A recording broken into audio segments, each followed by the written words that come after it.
नमस्कार, मी करणसिंह पवार. आपण पाहता एलएस मराठी. बुलेटिनच्या सुरुवातीला घेऊयात वेगवान बातम्यांचा आढावा. मुंबई मराठी माणसांची आहे. मराठी माणसाने विरोधकांच्या पराभवाचा मुहूर्त ठरवलाय असं विधान भाजप नेते आशिष शेलार यांनी केलंय. महायुतीचा महापौर मराठीच असेल यात शंकाच नाही असंही शेलार यांनी म्हटलंय. 227 जागांवर आम्ही महायुती म्हणून लढणार आहोत. 150 पेक्षा अधिक जागा जिंकून महापौर बसवणे हा फॉर्म्युला आहे. जागांबाबत आमच्यात समन्वय आहे, अडचण नाही अशी माहिती मुंबई भाजप अध्यक्ष अमित साटम यांनी दिली. अमरावती महानगरपालिकेत भाजप, शिवसेना, शिंदे गट आणि युवा स्वाभिमान पक्षाची युती असणार आहे. राष्ट्रवादीसोबत युती करण्याची इच्छा नाही असं आमदार रवी राणा यांनी म्हटलंय. अमरावती महानगरपालिकेमध्ये भाजपचा महापौर करायचा आहे असं सुद्धा रवी राणांनी म्हटलंय. भाजपचे अरुण गीद यांनी कमळ सोडून हाती धनुष्यबाण घेतलाय. अरुण गीद यांनी उपमुख्यमंत्री एकनाथ शिंदेंच्या उपस्थितीमध्ये शिवसेनेत प्रवेश केलाय. यामुळे भाजपमध्ये मोठी नाराजी पसरली आहे. भाजपचे माजी आमदार नरेंद्र पवार यांनी यावर संताप व्यक्त केला.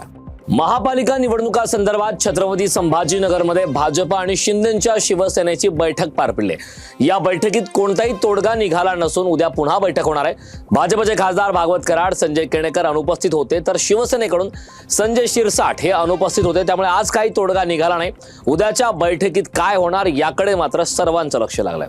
स्थानिक स्वराज्य संस्थांच्या निवडणुकीमध्ये ओबीसीला तिकीट द्या, अन्यथा जशास तसं उत्तर देऊ असा इशारा ओबीसी नेते नवनाथ वाघमारे यांनी दिलाय. तसेच ओबीसी समाजाला त्रास देणाऱ्यांना आम्ही रस्ता दाखवू असं देखील वाघमारे यांनी म्हटलंय. मुंबईत काढलेल्या GR मधून नेमकं काय मिळालं याचा अभ्यास झाला पाहिजे अशी खोचक टीका करत वाघमारे यांनी सरकारच्या भूमिकेवर प्रश्नचिन्ह उपस्थित केलेत. बोगस कुणबी प्रमाणपत्र वाटप करण्याचे पाप राज्य सरकारने केले असा आरोप सुद्धा वाघमारे यांनी केलाय. बीडच्या गेवराईत भाजपचे माजी आमदार लक्ष्मण पवारांचे बंधू बाळराजे पवार यांना पोलिसांनी अटक केली. नगर परिषद निवडणुकीदरम्यान झालेल्या राड्या प्रकरणी पोलिसांनी ही कारवाई केली. 2 डिसेंबर रोजी मतदानाच्या दिवशी माजी आमदार लक्ष्मण पवार आणि अमरसिंह पंडित यांच्या समर्थकांमध्ये हाणामारी झाली होती. पोलिसांच्या या कारवाईमुळे जिल्ह्यात सर्वत्र खळबळ उडाली. नाशिक महापालिका निवडणुकीसाठी 13,60,722 मतदारांची अंतिम यादी जाहीर झाली.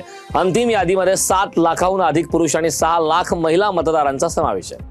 मेक्सिकोमध्ये इमर्जन्सी लँडिंग करण्याचा प्रयत्न करत असतानाच एक खासगी विमान कोसळले. यात 8 प्रवासी आणि विमानातील 2 क्रू मेंबर्ससह 10 जणांचा मृत्यू झालाय. मेक्सिको शहरापासून 50 किलोमीटर अंतरावर पश्चिमेला ही घटना घडली.